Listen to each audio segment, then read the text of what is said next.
Кабинетот на председателот Иванов вчера го повика министерот за внатрешни работи Аги Мнухиу да ја дообјасни својата изјава искажана во интервјуто на Алса Тем телевизија, во кое Мнухиу, повикувајќи се на гласини, вели дека постои сценарио кое би послужило како повод за прогласување на воена или вонредна состојба од страна на председателот и употреба на армијата, поврзани со насилниот влез во собранието на Република Македонија на 27 април.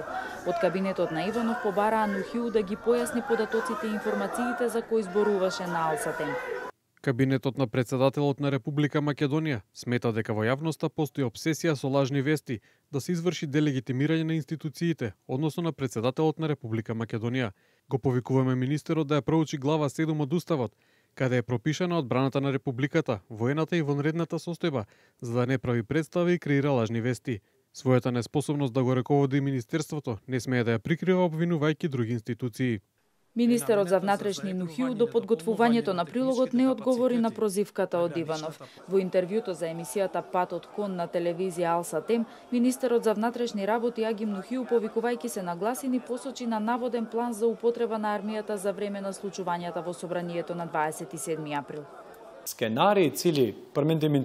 Сценариото кое според мое мислење постоеше е да се удри по собранието. Има и гласини кои не сум ги потврдил, односно дека полицајците се повлекле од вршење на законските должности, бидејќи слушнале дека треба да чекаат уште некое време, со цел председателот да ја извади армијата и да прогласи вонредна состојба.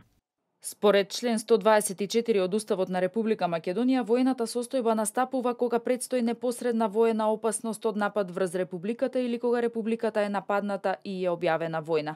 Членот 125 регулира дека вонредна состојба настапува кога ќе настанат големи природни непогоди или епидемии. Во двата случаи шефот на државата ја носи одлуката во случај кога собранието не може да се состане и таа одлука му ја поднесува на собранието на потврдување штом тоа ќе биде во можност да се состане.